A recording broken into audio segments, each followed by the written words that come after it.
I'm here in the Sheraton Ballroom in downtown Birmingham for the AL Leader Summit in support of the Foundry Ministries and Change Lives Christian Center.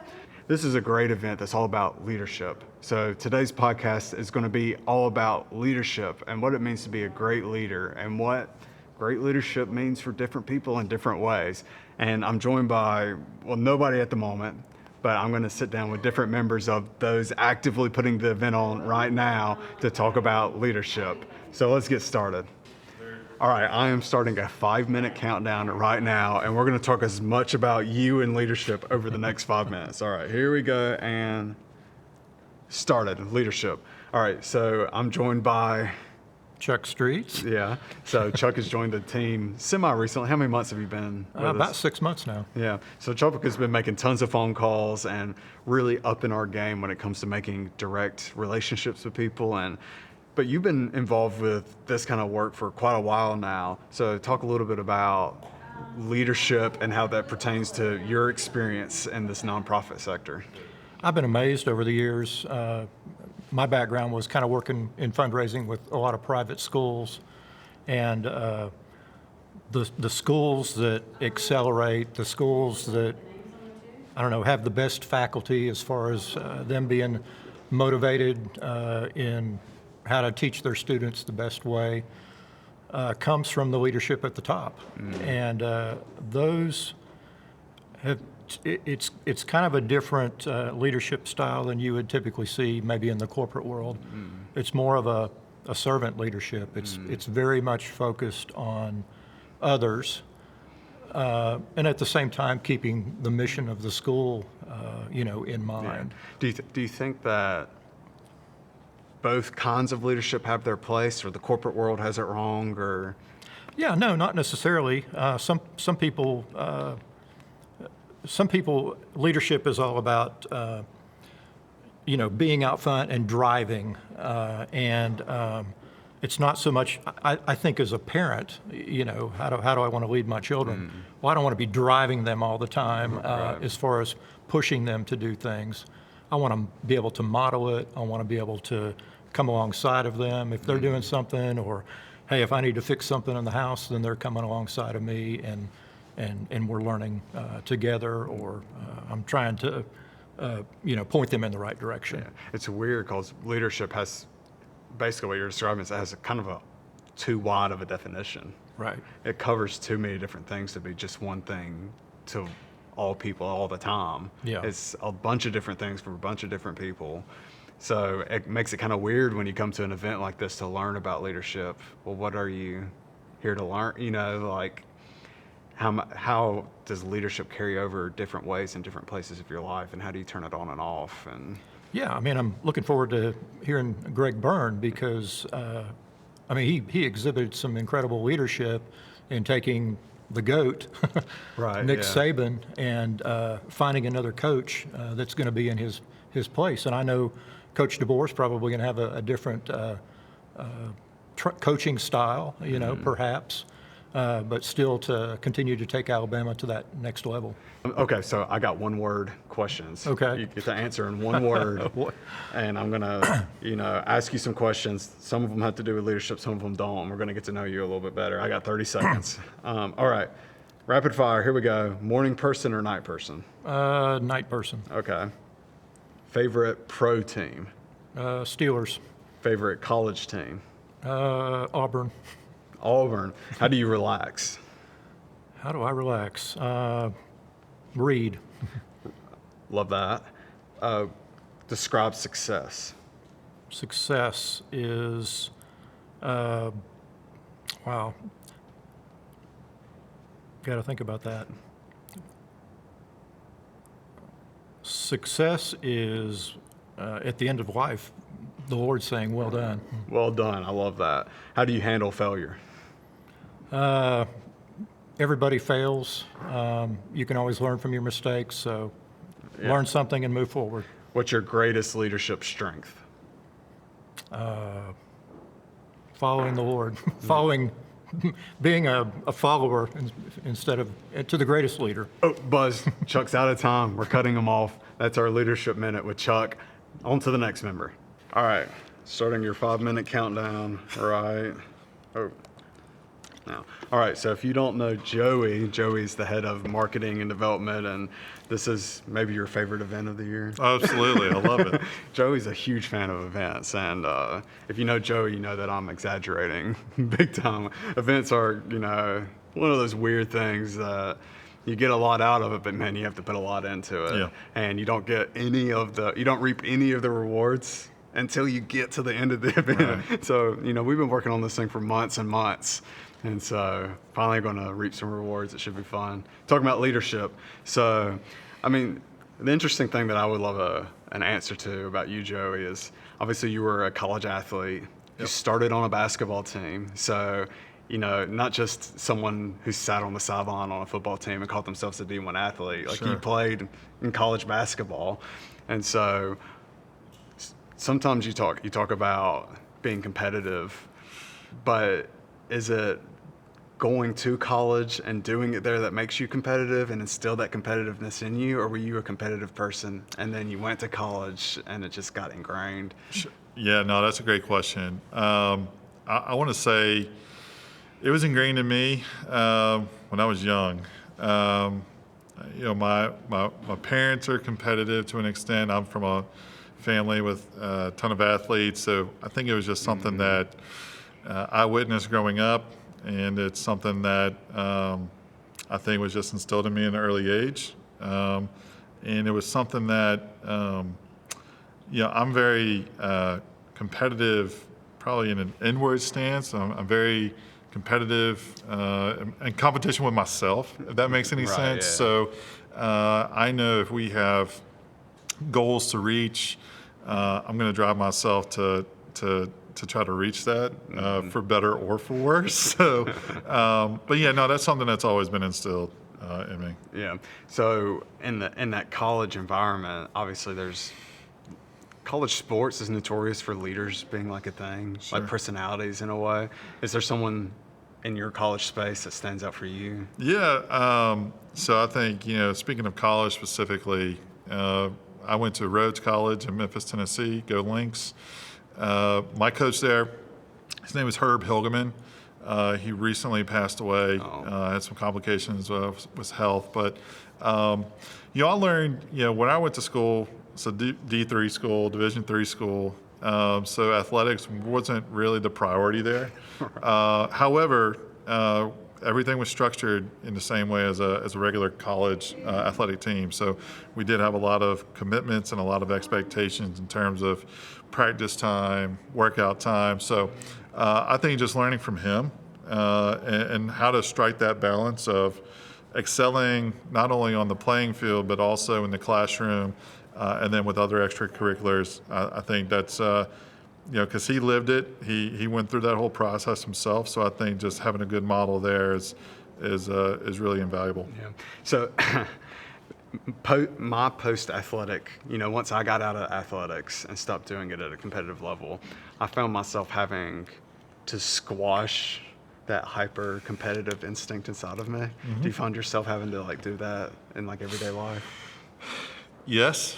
Yes. I think I'm just thinking of anytime my family gets together and we do a game night. Yeah. I got to win. Yeah. Yeah. It's no mercy. Even with my 10-year-old and my 7-year-old, I got 2 daughters, and they're competitive in their own right. And they probably get it from me for, like I said, better or for worse. But yeah, I find myself just hey, let's pump the brakes a little bit. It's not that serious. Yeah. But yeah, no, I think it's a quality too. I think it provides drive, and I think it's kind of allowed me to shape my ideas for leadership and being a leader as well. So, All right, let's do some one-word leadership questions. Do some of the same ones I gave to Chuck and see how the answers might change. oh gosh, Oh, okay. You like staying up late or getting up early? getting up early now. Yeah, that's a choice, maybe. Favorite pro team? Oh, New Orleans Saints. Yeah. All the way. Who dat? He's Saints, I'm Falcons, and we've both been in it together as the two of the crappy teams in the NFL. Now it looks like things are changing for both teams at the same time. Well, it's cautious optimism. So Yeah, we'll that's see. fair enough. Okay. What's your favorite thing to do for relaxing? I like to read. I've been doing a lot more reading. And then my wife and I, we just like to watch TV, watch movies, things like that. What is the one word that you'd use to describe success? Oh, success is validation. Oh, I like that. Okay. How do you handle failure? There's a one word. Up to you. Handle failure. Just look at what happened and just learn the next time. Yeah. If you've ever been around Joey, you know that that's the same answer he would give to how do you handle success. Absolutely. So, Yeah. All right, last one. What would you say your greatest leadership strength is? Oh man, greatest leadership strength. I pride myself on walking alongside people. I think for me, that's the biggest I think attribute from a leadership standpoint that I try to accomplish on a daily basis. I never ask someone to do something that I wouldn't do myself. So just coming alongside people and walking alongside with them to achieve goals and collective wins. Yeah, that's awesome. All right, on to the next person. All right, here with Brandy, starting the 5-minute timer. Okay. Right now. You know Brandy. If you don't know Brandy, you're doing the volunteer thing. So you're in like a weird leadership position at the Foundry, right? Where you're not Joey or Micah Correct. over a department, but you've got all these volunteers that you have to be a leader for. So talk a little bit about kind of the quirks of that. Like, what does that mean to you? So it's actually really easy. Like the volunteers, they love us, and so we just work together really well and make everything happen. I have different groups that come in and they want to like feed or do projects, and so or like even the group that came the other day, and they had a goal in mind and they came to me and I gave them the layout of what to do, and they did it. So it's really easy for me to lead them because they're so passionate. Right. That's cool. That's very interesting. Yeah.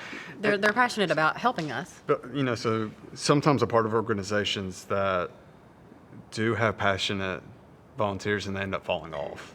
So one of the things you said there that I think instigated is when people are eager to do something, you're there getting it done for them. Yes. So, they hear an echo back when they reach out to you, right? Yes. So that's a very big component of leadership, right? Is good communication, being willing to do stuff when people ask for it. So, I mean, that's ingrained in you. Is that something that's natural to you, or do you think you had someone in your life that inspired that? So I think that just throughout life, the things that maybe I've been through and endured and overcome helps me with that, especially with the Foundry. Just because when I came to the Foundry, I came as a volunteer. And so then I became a staff member. And so that enthusiasm, that want to make things better and to get other people involved, I remember being that person. I remember being that person who was like, what's the Foundry? Yeah. And then finding out what the Foundry was, then coming on campus and being like, oh my gosh, I love this place. And so Yeah. that's what I remember. Yeah, so Brandy's laying down some major leadership truths now. Number one is good communication, listening to people and reacting to it. Number two is walking in other people's shoes and knowing Yes. where they're coming from makes you more capable of being a leader. Yes. So, but before, even your first year at the Foundry, and, I remember those first few projects that you did, you quickly gained a reputation as a go-getter. Like someone who, if you ask them to do something, like if someone comes around and asks me to do something, like I'm a begrudging yes. Like, hey, Hunter, you want to go to Publix and shop for napkins? Like, oh, okay, yeah, let's go do it. Like, I had like 3 or 4 things I want to do, but you're like, yeah. Yes. So where does that attitude come from? That's just me. It's like when I am good and happy and content, like the bubbliness just comes naturally. One of my coworkers, Mary Masson, that was my nickname, was bubbly. You know what I mean? Like she would just always loved it when I came around because I brought that. Sometimes I lose that. You know, life is hard. Well, I was but about to say, some people are bubbly and easy to be around, but they're not the kind of people that are like willing to go do stuff. yeah. You know what I mean? I don't know. I love that though. Like if somebody like is you're doing something and somebody's like, hey, will you help me? I'm always like, yes. So I think that's, you know, you take those tests, all these quizzes to personality see. tests, yeah. So like I'm the helper and the in that type of area. So I like to help people. So you asking me to go to Publix with you is like you asking me to go help you. So like that like gives me a sense of like, okay, yeah, I'll come help you. Yeah. You say that sometimes, though, you lose that. Yeah. What do you think causes? I think just life. Life can be hard. Life and stressors and maybe sometimes even not being, you fall off from maybe having that communication with God. You know, where your life is just weighing on you. And I've noticed that if I ever let life kind of weigh on me and put God to the side, then my bubbliness kind of fades away. But if I'm like, okay, God, let's get me back realigned, and I'm back aligned, then it comes back. All right. So the 3 leadership truths we've learned is communication, walking a mile in someone's shoes, and staying aligned with God Yeah. because you lose the strength of your personality. You when can't. I think you do, or I do. Yeah. Yeah, because like the strength of my personality, I feel like is being hyper focused on a project and working hard on it and getting it done. And when I'm misaligned, it can feel like my task list doesn't ever get made, and I come to work listless. And so when I get realigned, I can refocus, and that's my personality type, right? So that's very interesting. One word. These Okay. are rapid fire. We're running out of time. Here we go. Just do it quick. First thing that you think of. Don't hesitate. Morning or night? Night. Ooh. Favorite sports team? Nothing. Okay. How do you relax? I don't. Puppies. Puppies. Oh my gosh, yes. Yes. How do you describe success?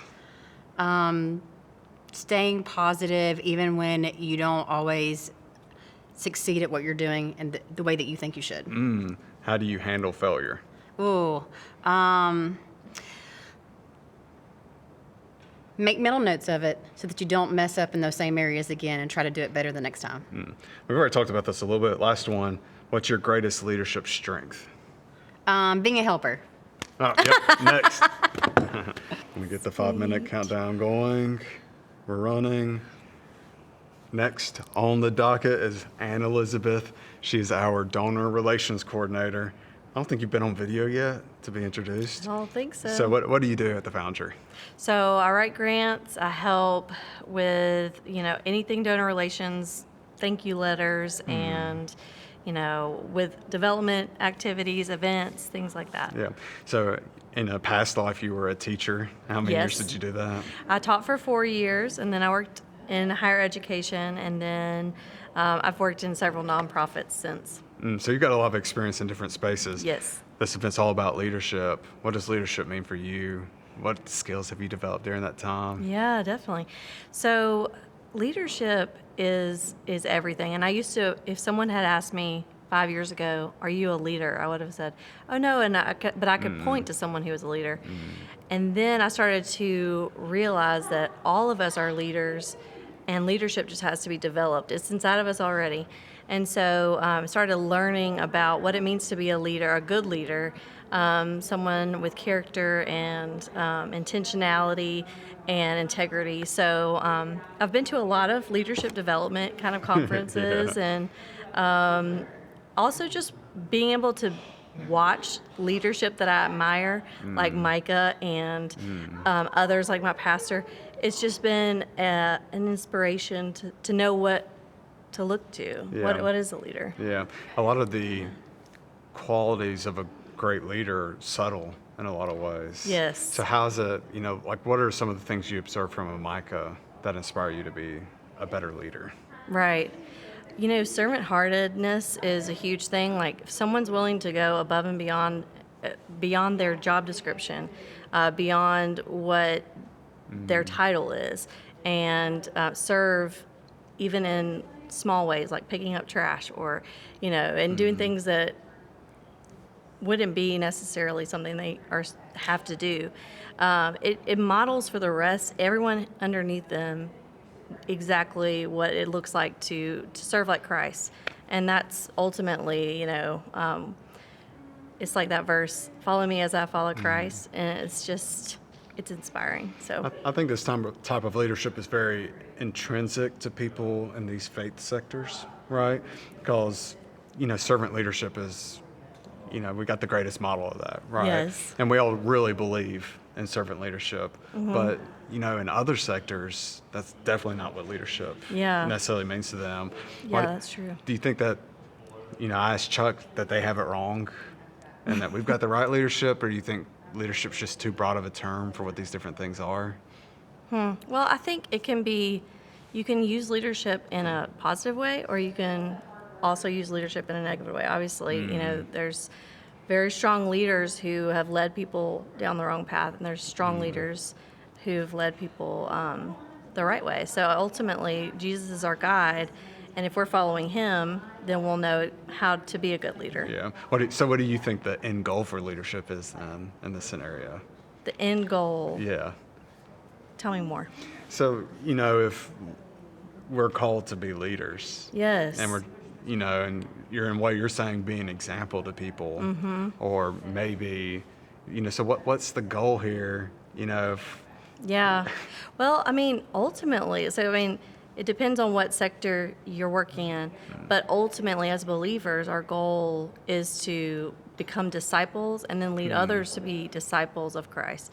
So if we are disciples ourselves, which we're submitting to someone else, and then we're able to lead others who are learning from us, then we're ultimately pointing everyone to Jesus, which is the goal, Yeah. to become more like him and to further his kingdom. And that's what we're doing Yeah. here at the Foundry. I think the kind of incredible thing about leadership is that it's one of those skills that I don't know if anybody ever truly masters.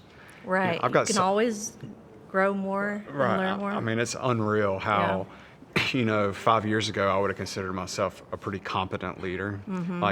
And I felt like I maybe could even step into nearly any space and figure out the leadership thing for that space.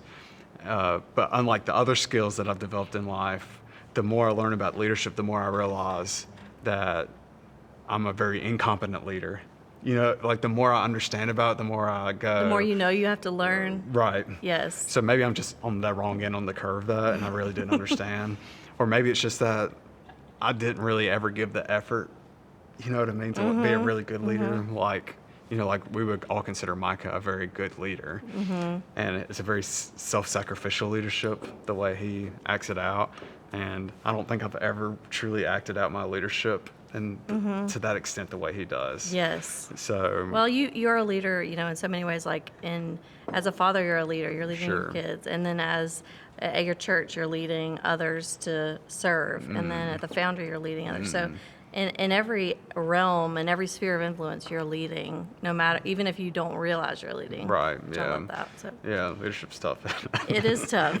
All right, let's end it off with some quick fire answer. I'm just going to ask you questions. You answer it as quick as you can. First thing you think of. All right. Don't think about it too much. Okay. It's not one word answers. If you can, if Okay. not. Oh, it is. Joey didn't like the quick. He likes to think through his answers too much. So if you're looking at morning or night. Morning. Okay. Favorite sports team? Auburn. Auburn. How do you relax? Listening to music. Music. Oh, I love that. Describe success. Oh my gosh. That one's so hard. That caught up Joey bad too. How do you handle failure? How do you handle failure? You humbly receive constructive feedback, and then you learn from it and grow and do better the next time. I'm so bad at that. What is your greatest leadership strength? Okay. Probably being a listener, because I do think even though leaders when we think of leaders, we think of kind of charismatic, loud, and proud. I think some of the most intentional leaders are the ones who listen first and give people room to take ownership. Whoever you're leading, you want to give room to take ownership. So, Yeah, awesome. Thank you. thank you. Not a single person here today knew that we were doing this. And it's unreal how in these conversations, how many core principles of leadership came up in these conversations. So I hope you got a lot out of it. Leadership, like we talked about, is such a lifelong process. And committing yourself to doing it is so important. And all of us are leaders. Like Aunt Elizabeth said that, even in a family scenario, you're called to be an extraordinary leader to the people in your family. And something that none of us really talked about that's also important is that oftentimes in your life, you'll be called to lead from a position that's not a leadership position. And they call that leading from behind sometimes, or leading from underneath. And so even if you find yourself not in a position of authority, you're still in a position of leadership. So thank you for joining us for this episode of the Lost and Foundry Show. Hope you got a lot out of it, and we'll see you next month in October.